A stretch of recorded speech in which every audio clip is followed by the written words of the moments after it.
السلام علیکم، میں ہوں رضوان اشرف۔ آج اسلام آباد میں ایک بار پھر سے ہلچل رہی سارا دن، اور اسلام آباد میں جو ہے جوڈیشل کمیشن کی کیونکہ میٹنگ ہونی تھی، جوڈیشل کمیشن کا اجلاس ہونا تھا سپریم کورٹ آف پاکستان کے اندر۔ اس وجہ سے اسلام آباد کے اندر بڑی ہلچل رہی اور بڑی کھلبلی رہی اور بڑی کہما کہمی رہی، اور اس وقت پاکستان کے اندر ایک عجیب و غریب سی صورتحال پیدا ہو چکی ہے۔ اور اس وقت جو 26ویں آئینی ترمیم کے نتیجے میں جس طریقے سے اسلام آباد کے اندر تمام کی تمام عدالتوں کو کنٹرول کرنا تھا، سپریم کورٹ آف پاکستان سے لے کر اسلام آباد ہائی کورٹ اور پورے پاکستان کے اندر جتنی ہائی کورٹس ہیں ان کو جو کنٹرول کرنا تھا، وہ آج عملی طور پر اس کے اوپر عمل درآمد ہو چکا ہے۔ تو جوڈیشل کمیشن کا اجلاس جس کو روکنے کے لیے، مؤخر کرنے کے لیے 4 ججز نے خط لکھا تھا، جس میں جسٹس منصور علی صاحب، جسٹس منیب اختر، جسٹس اطہر من اللہ اور جسٹس عائشہ ملک۔ اس خط کو اگنور کر دیا گیا اور بالآخر جوڈیشل کمیشن کا اجلاس بلایا گیا، اور وہاں پر 8 ججز کی تعیناتی سب سے بڑا ایشو۔ اس کے علاوہ اسلام آباد ہائی کورٹ کے اندر بھی آپ کو پتہ ہے کہ ججز کی تعیناتی کے بعد سرفراز ڈوگر کو چیف جسٹس بنانے کی تیاریاں، اور اسلام آباد ہائی کورٹ کے چیف جسٹس عامر فاروق کو سپریم کورٹ پاکستان میں منتقل کرنے کی تیاریاں، اور اسی طرح سے باقی تمام کی تمام عدالتوں کے اندر جیسے اس حکومت نے عدلیہ کو کنٹرول کر لیا ہے۔ یہ بڑا ہی قابل افسوس اور افسوسناک اور بڑا ہی خوفناک اور خطرناک پہلو ہے۔ اس کے حوالے سے بڑی اہم ترین معلومات اس وقت میرے پاس موجود ہے، وہ آپ کے ساتھ میں شیئر کرتا ہوں۔ دیکھیے، آج اسلام آباد میں بڑی ہلچل رہی اور بڑی کھلبلی مچی رہی، کیونکہ جوڈیشل کمیشن کا اجلاس جو کہ اسلام آباد میں ہونا تھا، اس کو مؤخر کرنے کے لیے 4 ججز نے خط لکھا chief justice of Pakistan justice Yahya Afridi کو، اور انہیں کہا کہ آج آپ یہ جو 8 فروری کا یہ جو 26ویں آئینی ترمیم کے نتیجے میں جوڈیشل کمیشن کا اجلاس بلا رہے ہیں اور ججز کی تعیناتی کر رہے ہیں، آپ ان کو روکیں تاوقتے کہ 26ویں آئینی ترمیم کی حیثیت کا تعین نہ ہو جائے۔ تو 26ویں آئینی ترمیم کو جس طریقے سے چیلنج کیا گیا مختلف سیاسی جماعتوں کی جانب سے، مختلف لوگوں کی جانب سے، مختلف وکلاء کی جانب سے، ٹاپ کے قانونی آئینی ماہرین کی جانب سے، انہوں نے 26ویں آئینی ترمیم کو چیلنج کیا ہوا، تو ان 4 ججز نے یہ کہا تھا کہ پہلے 26ویں آئینی ترمیم کی جو حیثیت ہے اس کا تعین ہو جائے، اور جتنی درخواستیں ہیں، اپلیکیشنز ہیں، پٹیشنز ہیں 26ویں آئینی ترمیم کے خلاف، ان کو پہلے سن لیا جائے، ان کے اوپر سماعت ہو جائے، یہ کیس لگا دیا جائے، اور اس کے بعد جو ہے یہ تعیناتیاں ہونی چاہیے، اور اس کے بعد جوڈیشل کمیشن کا اجلاس اور باقی آئینی بینچ اور سارا کا سارا معاملہ ہونا چاہیے۔ یہ بڑا ڈیٹیل کے ساتھ، تفصیل کے ساتھ 4 ججز نے خط لکھ کے چیف جسٹس یحییٰ افریدی کو اس حوالے سے آگاہ کیا تھا،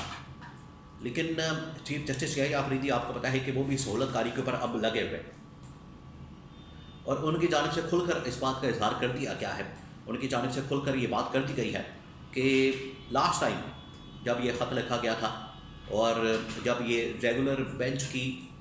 جو دائرہ اختیار ہے، ریگولر بینچ کا جو دائرہ اختیار ہے، آئینی بینچ آپ کو پتہ ہے ایک بن چکا ہے اور ایک ریگولر بینچ ہے،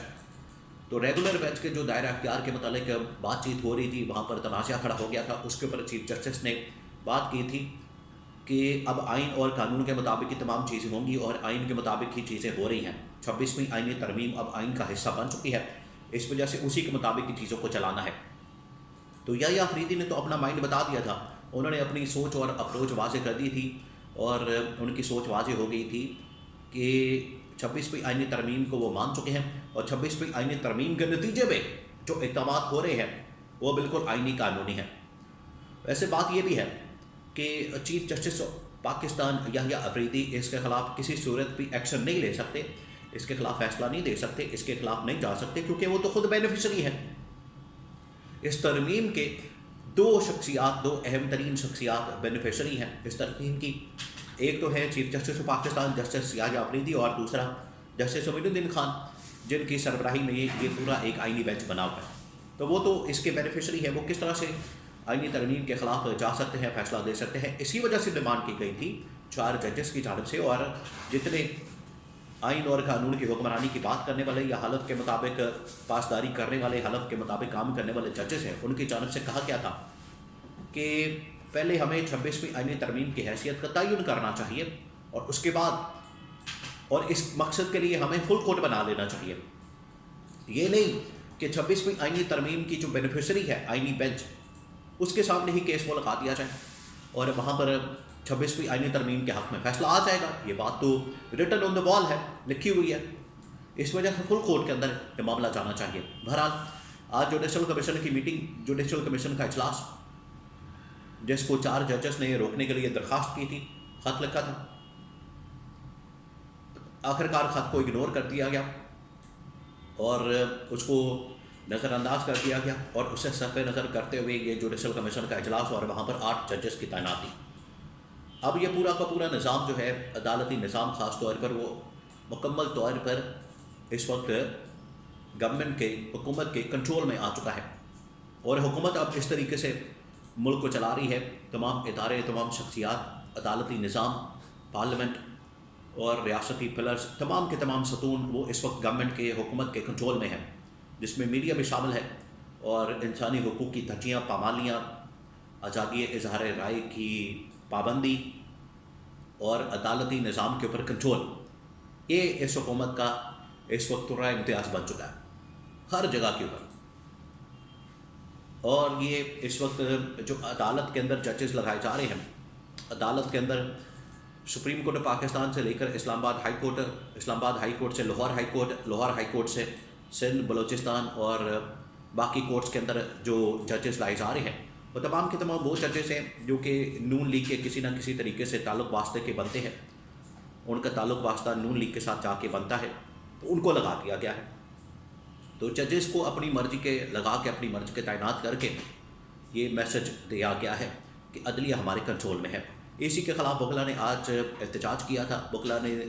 احتجاجی کال دی تھی, جیسے عمران خان نے 8 فروری کو احتجاجی کال دی تھی اپنے مینڈیٹ چوری کے خلاف, مینڈیٹ کے ڈاکے کے خلاف. بالکل اسی طریقے سے یہ عدلیہ کے اوپر جو حملہ کیا گیا اس کے خلاف بغلا نے احتجاجی کال دی تھی پورے پاکستان کے اندر. اور اسی کے پیش نظر, اسی کو سامنے رکھتے ہوئے, اسی کے مد نظر رکھتے ہوئے اسلام آباد کو مکمل طور پر سیل کر دیا گیا تھا اور ریڈ زون کو سیل کر دیا گیا تھا اور وہاں پر کنٹینرز, وہاں پر گاڑیاں, وہاں پر مکمل طور پر اسلام آباد کو سیل کر دیا گیا, کیپٹل کو سیل کر دیا گیا.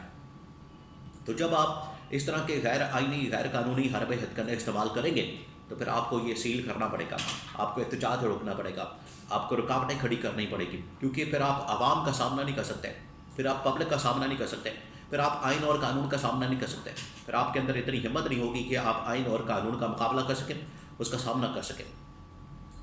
تو یہ تمام کے تمام ججز کورٹوں کے اندر لگا کے, مختلف ہائی کورٹ, سپریم کورٹ کے اندر لگا کے اپنی مرضی کے ججز, انہوں نے نظام انصاف و عدل کو مکمل طور پر تباہ و برباد کر دیا ہے.